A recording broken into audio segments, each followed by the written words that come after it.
Hey guys, Problem1701 here, and I have a patron review today. Since this is a sci-fi related channel, not just a Doctor Who channel, he wanted me to talk about the Timesplitters games. He noticed in one of my older videos, I had some of my Gamecube games in the background, and he noticed I had a couple of the Timesplitters games. Because I did love the Timesplitters franchise back in the 2000s, and I still like it. I haven't played them. I haven't played especially the single player campaigns, and probably well over a decade since I played either of them. Between the two, I loved 2 more. I always preferred Timesplitters 2 to Future Imperfect. It had a slightly more cartoony style to it that I liked. I really liked its visual look. Both of them have good visual looks, but 2's visual look, that very cartoonish style to it, I really enjoyed. I loved all the different characters you got to play as. I believe I beat the single player of 2. I don't remember, it's been so long. I know I didn't beat Future Imperfect. I liked Future Imperfect. It has some cool things where as Cortez you would meet yourself sometimes from a different time. Like I remember one time meeting him and he's got these like ghost glasses, ghost gun. And then later you see the other side of the conversation where you're the future part of him. And I remember one time you run into your future self and he drops a key so you'll have it. And then later you're that future version dropping the key to your past self. So you're meeting your future and past self quite a bit in it. And I never finished it. I don't remember how far I got in Future Imperfect. But I remember, I'm pretty sure I beat 2. Because I really liked 2, collecting all the crystals in 2. I loved playing as all the different characters, especially the disco guy. I really remember the disco guy. I love the disco guy. But the single player was a lot of fun. It was the multiplayer, though, that really got me, especially the map maker. That's where I spent most of my time. I loved the map maker. I remember first Timesplitters 2 came out in 2002, and Future Imperfect came out in 2003. And those were really big years for me. That's right when me and my friends got our first apartment together. We were all in college. It was 4 of us in a 2-bedroom apartment. And my best friend, Shane, the one with all the kids I mention every now and then, he has 4 children now, he had turned the little den area by the kitchen into his room, and then I had my room, and the other 2 guys, Randy and Steve, shared a room. I remember we were all in college. I had 19, 20-hour semesters, play rehearsals, because I was a theater major, and plus I worked 30, 40 hours a week. But in my free time, when I wasn't locked away playing KOTOR, because that's right when KOTOR came out too, and I was obsessed with KOTOR, I was usually making maps in the map maker, and I absolutely loved the map maker. It's still, like, I don't know why I don't see this more often now, and maybe they do it and I just don't know about it, but I loved the type of map maker that both these games have. Now, 2's I prefer a little more, because 2 was the one, again, it was really 2002, 3, 4 when I was really in this map maker craze. I have used Future Imperfect's map maker too, but not as much, because I just wasn't doing it as much at the time. But in 2, I made over 100 maps. I know I made over 100 maps. Probably, I think somewhere between 120, 140 maps.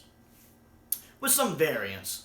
Because the maps had 4 different major skin types you could use. There was like a horror, a Victorian, an alien, and a future theme you could have, skin you could have for the boards. And you could pick which skin for each board. And there were times where I liked a certain setup so much I would save it under like 2 or 3 different skins and I'd have them listed as variants. You know, like map 87 and then map 87H for horror, map 87A for alien.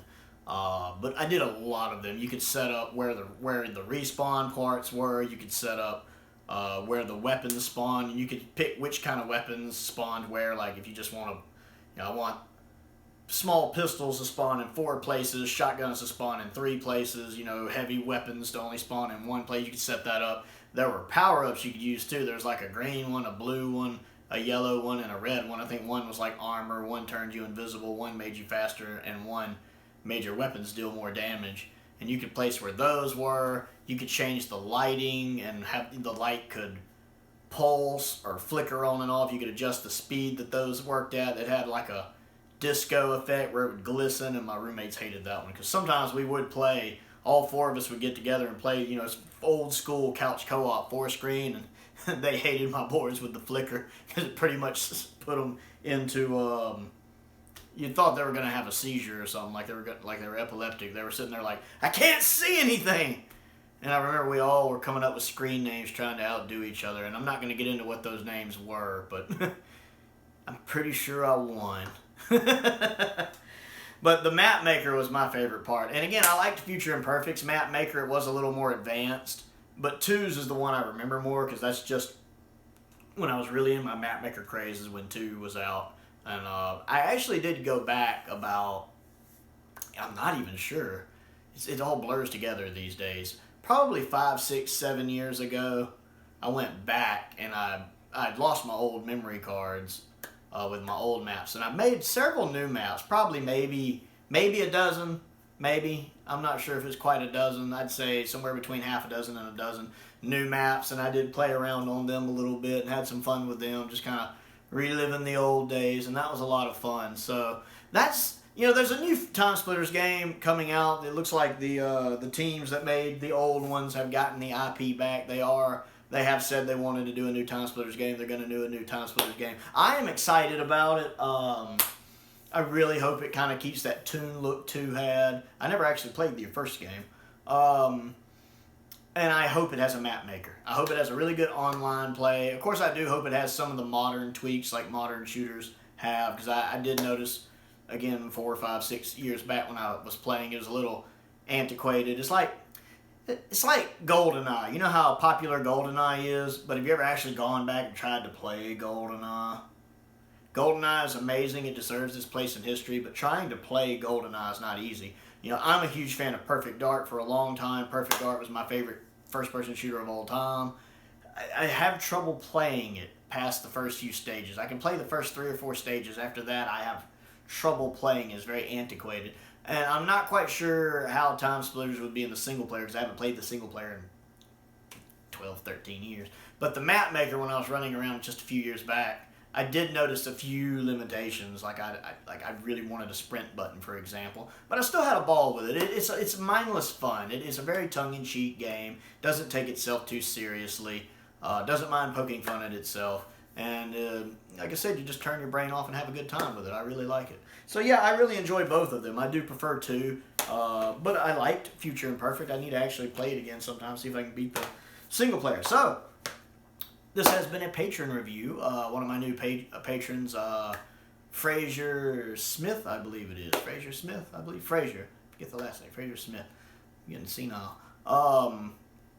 Had sent me a message on my Patreon saying, you know, I'd like this for my video request. Don't forget, Fraser, you still have 2 more requests this month as well. Let me know what those are. So that is my thoughts on Timesplitters. I love the old school games. I very much am looking forward to the new one and hoping we get to see some actual gameplay footage of it. I know it's a ways off since they just announced it a few months back that it's even coming. So what do you think of Timesplitters? Let me know down in the comments. If you have something you would like me to talk about, a link to my Patreon is down below. Click on that. You can join at any different tier level, whichever one suits you. My entry tier level is only $2 a month if you're interested. And everyone who joins at any tier level does get a free video request. Most importantly, stay safe out there, and thank you for watching.